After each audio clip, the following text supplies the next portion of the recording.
As she said, my name is Christopher George. I'm a lifelong Spartanburg resident, and I don't know, this issue just touched me.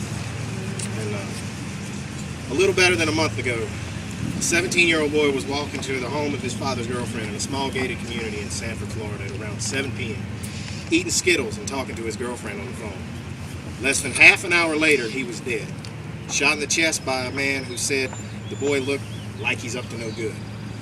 The boy's name was Trayvon Martin, and the man who shot him is named George Zimmerman. We are assembled here today both to pay our respects to the life that was taken and to demand justice for the family left behind. We are here because neither the color of that young boy's skin nor the clothes that he wore over that skin were cause for him to be followed or harassed, and they were certainly not cause for him to die. I think it's safe to say, in all of those things, we are united. But now, if I may, I want to talk a little bit about why I am here.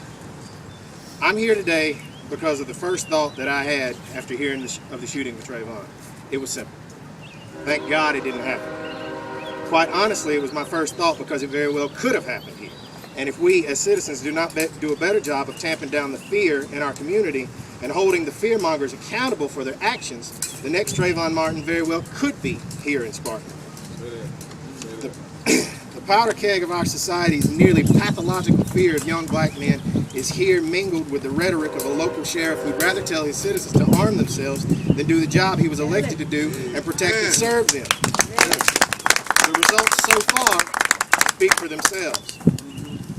Back in December, a homeless man named Greg Wells broke into a house, squatting in a vacant home in one of Spartanburg's nicest neighborhoods. When they were informed by a real estate agent that a black man was in the house, the homeowners didn't call the police. They loaded up the guns, took matters into their own hands. Greg Wells ended up taking a bullet to the face because he had the audacity to take shelter in the wrong vacant home. The action was hailed widely in Spartanburg as a case of defending property rights. And despite having provoked the confrontation, the property owners responsible for nearly ending a man's life were not charged with any crime. On the contrary, the man they shot was charged with unlawful entry. And though he sits in Spartanburg County Detention Center at this very moment, Wells' story has all but faded from our local conversation. How long will it take before the inflammatory rhetoric of people like Sheriff Chuck Wright leads to another act of vigilantism, like the one that nearly got Greg Wells killed, or worse, like the one that killed Trayvon Martin? How long will it take before we're burying one of our own? That's right. The fear of those who live in the wrong parts of town is Spartanburg's greatest weakness.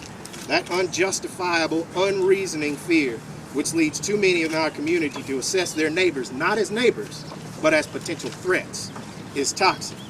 When that fear is not only sanctioned, but given a gun, it turns deadly. So I am here today to say that I am not afraid of my brothers and sisters, no matter our differences. I know that we have people with all kinds of beliefs here, but I take it to heart in Matthew 22:39, where I am told that I should love my neighbor as myself. If we are to heal as a community, as a people, and as a nation, we must not allow ourselves to be led by fear. We must come to see the other in our community as we see ourselves, because it is only in changing ourselves that we change our community.